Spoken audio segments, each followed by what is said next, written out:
All In Sports Network. We love sports. Coming to you from the land of brisket and barbecue, Lone Stars and Longhorns, this is still All In Colts presented by the Unstable Blues. Welcome back in and happy Boxing Day. It's time once again to take a look at Colts players and their fantasy stats and projections and who can help you in your final fantasy matchup of the year in our Colts Fantasy Stable. So let's go All In Colts. That's correct. I'm Kevin. This is my son Liam. We are the Unstable Blues. Happy to present All In Colts as part of the Rogue Media Sports Network.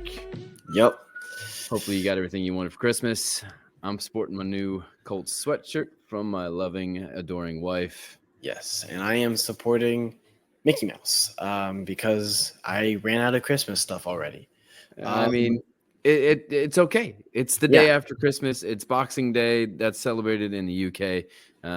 But hopefully you get, everything you want, and the stuff you didn't, you got a gift receipt. You can return it, True. Yeah. Just don't do one of those haul videos, please. I mean, I'm going to do one. My parents don't like me. They only gave me a Lamborghini. Oh, I didn't want a Lamborghini. I wanted a Ford Mustang. Oh my goodness. What are we doing? Spoiled brats. Yeah. Personal fantasy update. We played each other for 2 weeks straight. We did. I beat you the first week. You beat me by 4 points. You were supposed to beat me by 20. Yeah. You beat me by 4 points. And you risked it for a biscuit. Yeah. Yeah, I did. And that risk it for the biscuit was what? Remind us. It was that I would win each week. Not even overall. Continue to win each week. Continue to go undefeated, 18-0 the whole season. Yes. Which means if you got past me the first week, you had to get past me also the second week, and then you had to play whoever won the other side. Yes, and I had to beat the overall combined score of the 2 weeks. I had to beat the person by 20. Yeah. And let me tell you my emotions this week. I was only up by 4. I'm like, okay, it was just a fluke week for my guys. And in all reality, it was. Yeah. And so I felt confident. I'm like, okay, I like the way my lineup looks. Puka's in there against the Jets, who don't normally perform that great on defense. Amon-Ra's in there, who against the Bears. A couple other guys are in there that should give me points. Saquon got me a lot. Burrow got me a lot, like expected. Joe Mixon didn't give me as much as I wanted, but I didn't necessarily expect him to go off. I just expected Chuba Hubbard to go off like he did. So I'm like, okay, I'm fine. We're fine. I should be good. We come in, after the afternoon games are done, I'm down by 15-ish. I'm like, at this point, I'm getting a biscuit. But it's a matter of if I'm getting a biscuit because I lost or because I didn't win by 20. And we both talked about it. We thought my 3 guys left compared to your 3 guys left could potentially put up those extra 15 points needed. Yeah. That did not happen. I lost. So I'm no longer undefeated. I am, what would that be? 15-1. If you want to count the separate weeks. If not, I am 14-1. So that means I moved on to the championship. You moved on. I'm playing for third place. I believe I'm playing Collier, who was on the episode Tuesday. Yeah. With you. Yeah. Tuesday. Yes. Tuesday. Yeah. Okay. So here's the deal. I did not. I was fairly confident. You doubted on me. You were talking some, and I was like, you know what? I told you I'm going to do everything I need to do, everything I possibly can at this juncture, right? I'd kind of lackadaisical throughout the season, but there's not too many similarities, honestly, between fantasy football and real football. But the one thing that is true that I told you is it's about when you playing at your best. Yep. It's true. And I played at my best at the end of the season when it counts, and now I land in the championship game against your roommate, who I beat by 2 points to get into the playoff bracket. To begin with. Let me go through my fantasy people real quick. I had Jahmyr Gibbs. It's true. I have Joe Burrow. I also had who's my other running back? Who was it? What's it? James Conner. Yeah. You know where I got James Conner from? Let's not talk about that. I got that from you in that last game of the regular season to help me out. Thank you very much. Yes, and I I left believe him in there. if you didn't have him, I know. you I know. would have lost. Yeah. I know. Oh, that hurts. I know. I had Joe Burrow scored me 22 points. I had Yeah. Saquon Barkley scored me 27 points. Yeah. I have Devon Achane who scored me 31 points. Yeah. Number. I that was the one I was worried about because he came in strong at the end. Amon-Ra St. Brown, 19. Not as much as normal. But I mean, that's Puka pretty good for a receiver. Nacua, 13.6. I mean, That's rough. Against the Jets, it's rough. Brock Bowers, 21 points. really good for a tight end. Joe Mixon, 8 points. That's what hurt me right there. Should Buffalo have known defense. better against the Chiefs. I know. Buffalo defense, 12 points. Jake Bates, 9 points. No problem at all. First off, I have Justin Herbert, who scored just a little bit more points than Burrow. Wouldn't have mattered in the grand scheme. But I left 32.5 fantasy points on the bench with Chuba Hubbard. Yes. Need I remind you about last week? I left 52 points on the bench. I left putting Brian 54. Thomas Jr. on the bench. I left 54. I put him in this time. I had 2 rookie wide receivers. I had Malik Neighbors, Brian Thomas Jr. for the win. And I mean, if you look at the comparison between the two, they're relatively similar between. Yeah. But like, if whenever it comes down to it, the difference of it was quarterbacks. Jane Daniels had 34, Burrow only had 22. And I So- debated.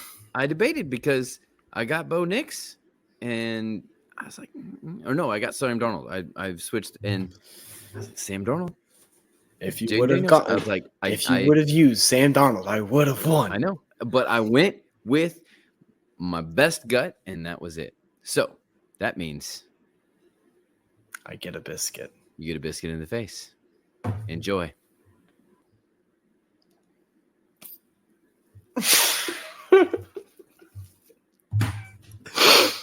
Oh,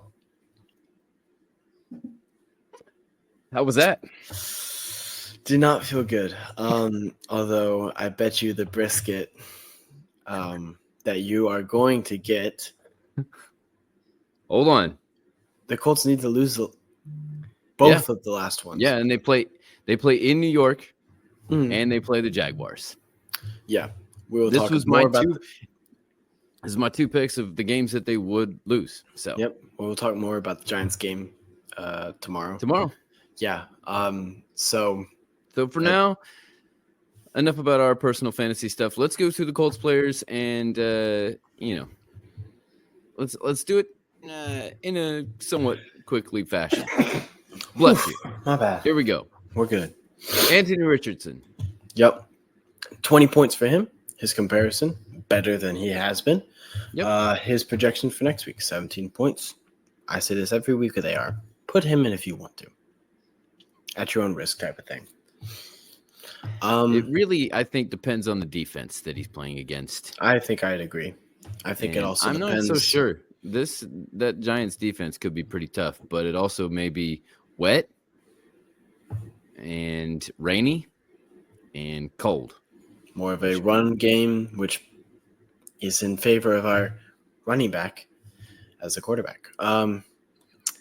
Next up, Pittman, MPJ. Last week he had 4 points. Not that great.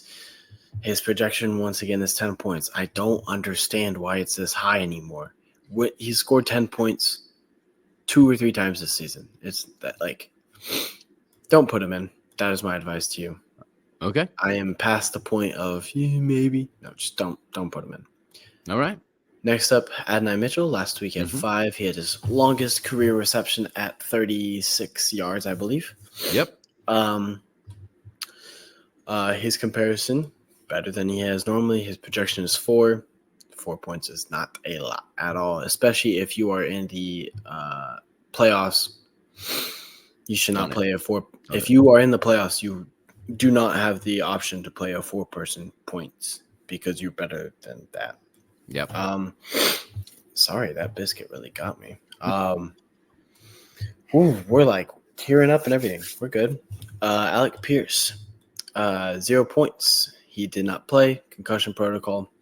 Still don't know because exactly where that is. I believe he'll be cleared, but there's no word as of it right now. So we're just kind of gonna lay it off. Yep. And maybe talk about it in the preview episode. Next up, last wide receiver, Josh, first downs. Last week he was Josh touchdowns, scored 15 points. Yep. He did better than normal for him. I mean, I don't know what a normal is for him because whenever he's healthy, he seems to be scoring around that 15, 16, but like he always isn't healthy whenever he plays. Sometimes he misses weeks, so who knows? Yep. And then when Joe Flacco was in there, he was getting 20 points a game because he'd get open and Joe Flacco would find him. Joe Flacco is much better at that short intermediate game. Yeah. This next week he's projected for 11. This is the one guy I would start out of the wide receiver core, depending on who you have as options. If you are thinking about Josh Downs or someone else, and it's kind of a toss-up, put Josh Downs in. All right. Now for Jonathan Taylor. Last week, 40 points. Number 1 running back in fantasy. Yep. Not just that. Number 1 player in fantasy football. Let's go, JT. Way to bring on the Colts market. I love it.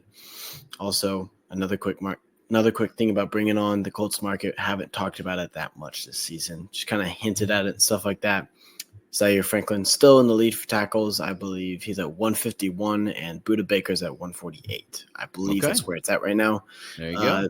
It could not be in just yet, but we'll see. This next week, JT is projected for 17. He is not going to have that bad of a week coming off of that great of a week. I wouldn't say 40 points again, but I would say 20, 21, something like that. So if that looks good to you, put him in. Especially with that weather situation. Exactly. And lastly, the defense. Last week, they had 6 points. Pretty solid. They were tied for 7th amongst a lot of other defenses who had 6 points as well. But there were some crazy defenses out there with the Falcons having the best performance of the season for their defense and the best performance this week of a defense. Yep. Their projection this week is 6 points once again. Last week, 6 points. They scored 6 points. Should be 6 points again. They're playing the Giants, who isn't that high of a scoring offense. Maybe put them in. If you like teams that almost guarantee 1 takeaway per game, pick up the Colts. Yep. We may talk about takeaways tomorrow, but that's going to be it for us today. We will be back tomorrow.